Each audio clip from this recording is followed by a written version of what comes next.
All right, Lyle, back in the country. Have you eaten mutton, curry, and roti, your favourite? Apart from that, obviously back in the national fold as well.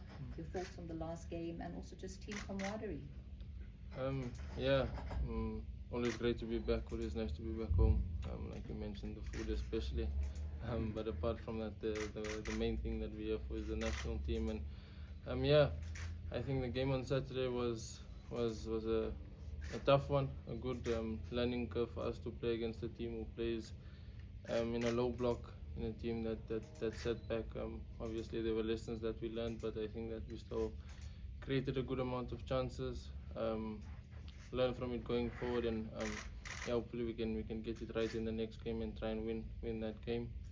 And as far as the camaraderie and the mood in the camp, I think the boys are very motivated. We've got a good group, a tight core now who's been here over the last few camps, and yeah, we're just building on that and preparing for the next few games. So exciting times ahead.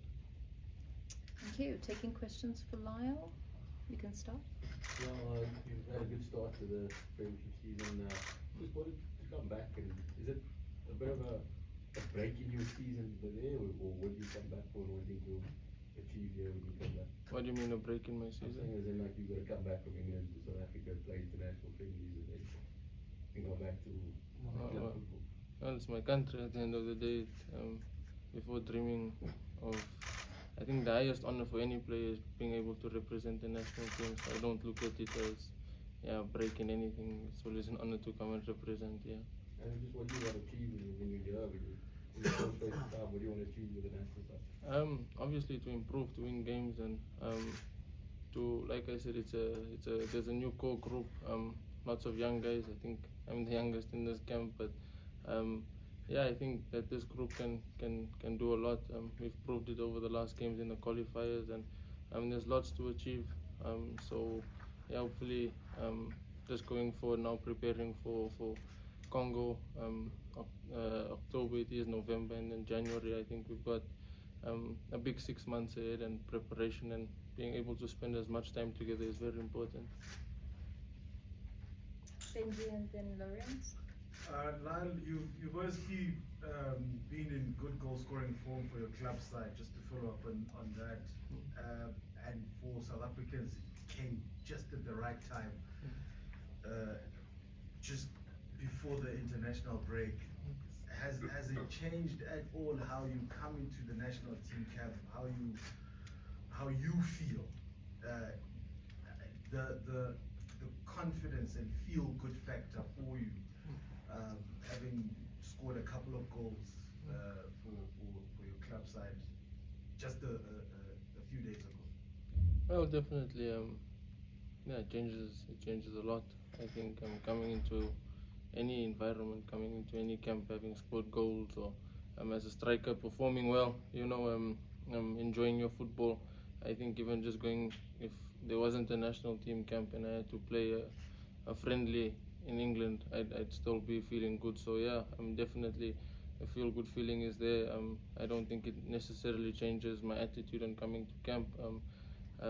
Obviously more confident, but I know that we're here to do a job, and yeah, I'm just focused on that. And just the last one, or how much of an influence has Vincent Company had in you as a player and in your growth? Huge influence. Obviously, it's evident to see that he gives me a lot of chances. I've been playing most of the games, and almost 90 minutes, so he believes in me, and I'm grateful for the opportunity to work with someone as accomplished as he is, not only on the football field but off it as well. And yeah, just taking it a day at a time, savoring every moment, and yeah. Lawrence. Now, over the space of 12 months, you got promoted to Belgium top flight, Championship, Premier League. But obviously it's a short space of time. But has your mentality changed now? Because yes, you're one of the youngest players here, but now you're like a role model because you're playing at the highest level. So has your mentality shifted within that period of time? I think it's forced to be honest. As I moved up to that level, I had to realize that it was a big step for me, and yeah, the Premier League I think is the most watched league. Some dub it the most difficult league in the world, and to be able to play there against yeah, opponents who've won Champions Leagues and World Cups, something has had to obviously change in my mind, and yeah, it's a permanent change now. I'm on the way forward because I foresee myself there for the near future at least, and coming here now I wouldn't necessarily say a role model, but yeah, I'd like to just like fight as hard as I can, like everyone else in the team. We've got good players, especially up front as well. We've got Sakes, we've got Lebo, are both doing well. So the three of us, we can learn from each other. And other good attackers are all on form right now. So I don't think there's a class in the national team. I think that we all just try and learn from one another. Velile. Yes. Lyle Foster here from SABC. Just on your role, now I'm not sure, but I think I've noticed a shift in how you, judging by how you started your club this season, has there been a major shift in terms of whether leading the line or coming from an angle, and also I've seen even on Saturday how you're also accommodated in how you're playing there, and also looking forward to the AFCON. It's a different ball game altogether. You've been to under 20 AFCON and also World Cup, and what are you expecting from a tournament like that? Well, yeah, first and foremost, to answer the question about AFCON, I'll go there first. Yeah, I've played in under 20 AFCON and under 23 AFCON, but I don't think it's anything close to the senior team AFCON, and obviously we're quite some time away from the AFCON, and lots of preparation to go in it first. So lots of things can happen before then, but if I have the honor of being able to represent the country at the AFCON, then yeah, it will be a dream come true, and I'm expecting lots of tough games from having spoken to people who's played in the AFCON in this team, and in other countries they've told me that it's the most difficult tournament in the world. Yeah, but really looking forward to it. I think as an African player, being able to play in the AFCON is one of the highest honors for your country, and yeah, if I'm able to do that, it will be a great honor, and hopefully we can go there and show what South Africa is made of. And the role you're playing, how different is it from the previous seasons? The role when you say the role, what do you mean the role? In the attack. For Bafana Bafana in Burnley or? Burnley. And Burnley. Yes.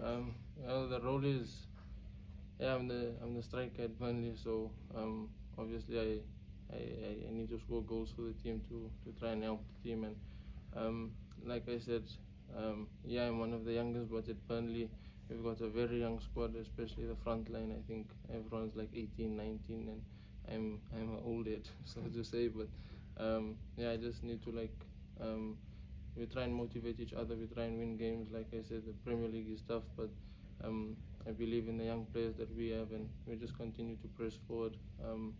I don't think I've got too much responsibility.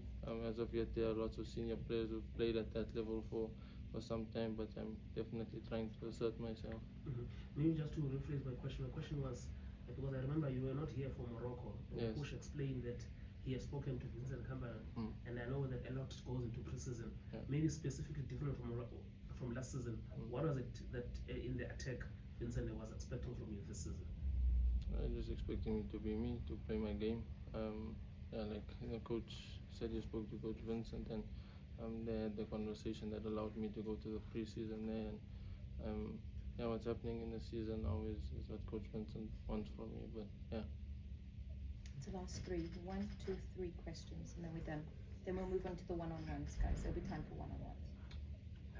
Well, just to add on to that AFCON question, I mean, I know it's still a few months away, but just how important will these next few months be for you at Burnley to perform well, because you might just be away for a few weeks there. You know, you never know, you lose your place in the team, and you know you're away for a while. Just how important is it to continue doing well at Burnley, so that even when you come back, it's easy to get back into the lineup? Yeah, Yeah, it's super important. Obviously, AFCON being in January is a bit difficult. Seeing that the rest of like the leagues in Europe don't stop, so having to come to AFCON will be difficult. But yeah, I think I just need to carry on with my performances. Hopefully, I can continue performing and continue impressing. But even if I do, you know, it's football, anything can happen. So I'm not trying to think that far ahead. I'm just trying to focus on what I can do and what I can control, and that's just myself on the training field and on the football field every day. Slati? Well, obviously, me personally, I don't know you that well personally, but And me, I don't know you that well. what I'm getting at here is that you know, you judge a person's character by small things, like you know what you do, coming here, fixing the backdrops and stuff like that. I want to find out. You're a very humble person. Is this this thing that is the influence that your parents had on you? How were you raised? And Apostle.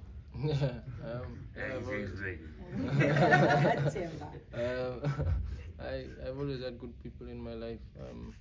My parents, my sisters, coaches that I've grown up with, and even coaches that I work with now, you know, that have amplified the importance of staying grounded.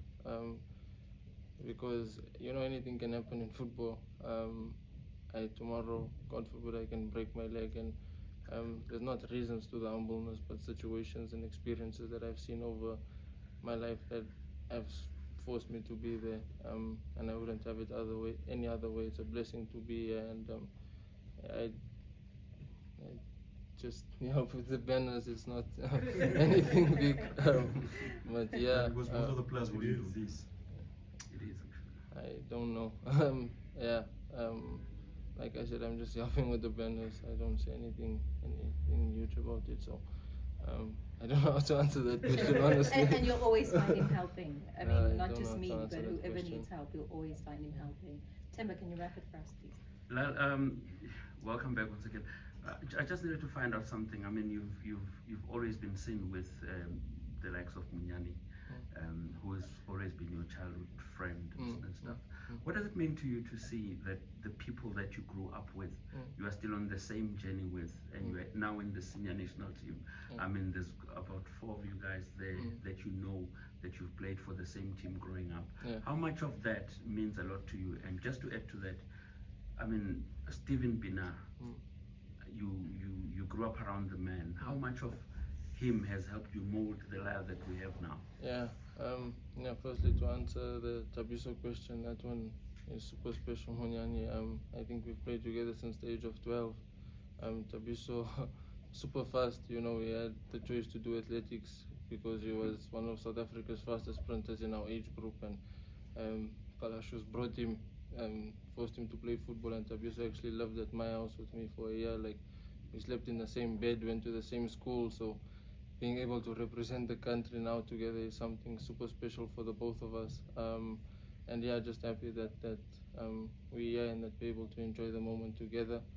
And then the second question was about Stephen Pinar. Yeah, I remember when I was 18, Stephen helped me a lot grow up playing in his tournaments, the Stephen Pinar's tournament, and he's done it before. And just before I went over, he invited me to his place, gave me some game on what to expect going to Europe. And yeah, like I said, I think the secrets of success stay the same, and we just try and learn from the people who's been there and done it before. Thank you so much, guys. On that note, it concludes our press conference.